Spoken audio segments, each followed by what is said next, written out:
The works of Mary Wollstonecraft range from the early thoughts on the education of daughters to the female reader, a selection of text for girls, and included 2 novels.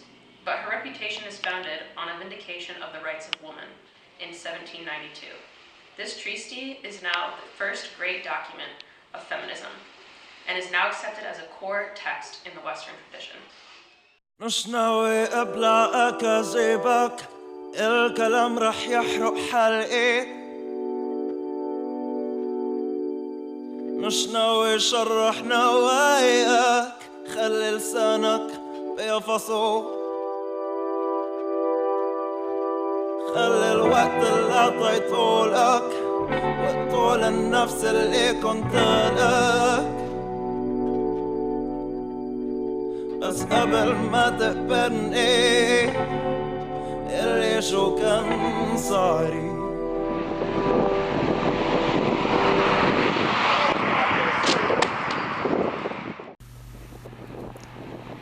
Salamou Alaykoum, Mary. This is my response on your writings of the vindications of the rights of women.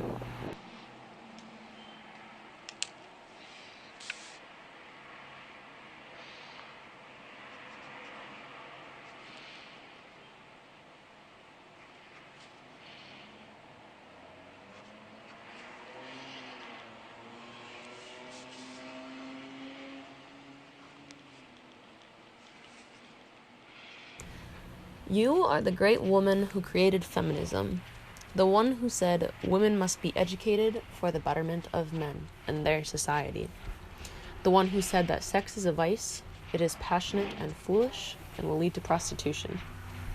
And I keep stumbling when I read over these words, but you said, in the true style of Mohammedism, women are treated as a kind of subordinate being and not as part of the human species.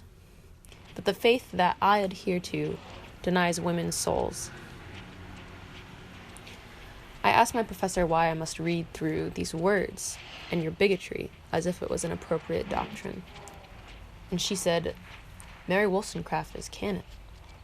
Feminist thought starts with her vindications, as if you invented the idea of women's rights.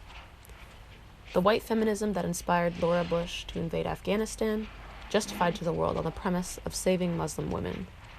And what of your faith, Mary, and your superior society? The one in which Eve cursed all of mankind, the one in which women were born from the rib of a man, the one in which your precious Paul said women are to have no authority, to be left in silence, and to be saved through childbirth. I can nitpick what I want from your Bible also. In your ignorance, superiority, and imperialism, you forgot that Islam granted us property rights, legal protection, and sexual liberation 1,400 years ago.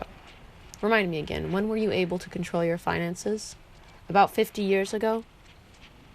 We do not need to be saved by your white feminism, Mary.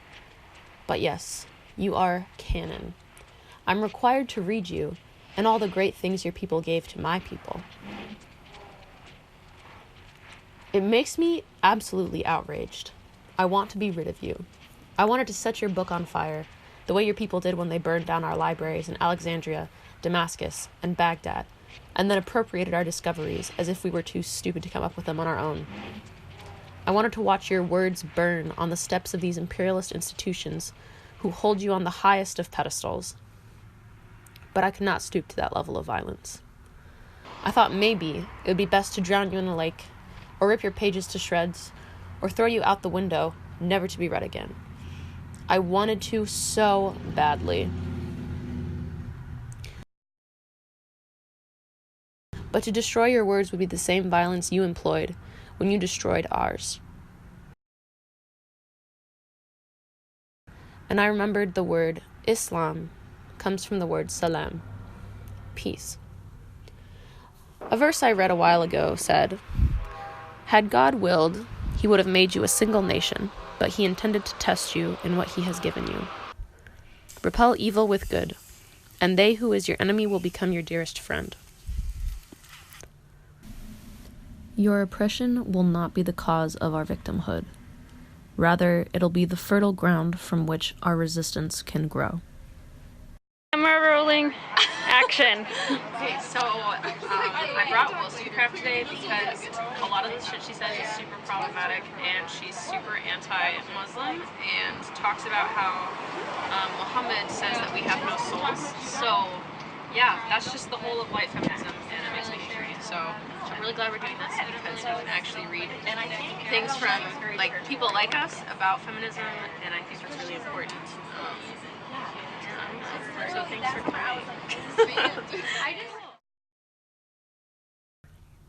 I learned you died in childbirth, like Paul willed. Allah yarhamik.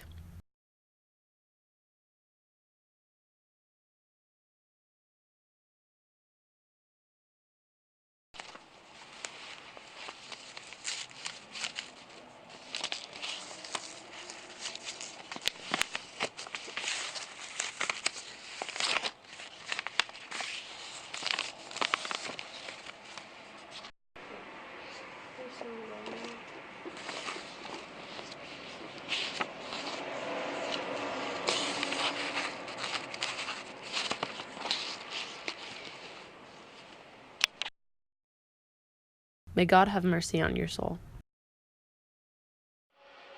Most respectfully, Malak Khazed.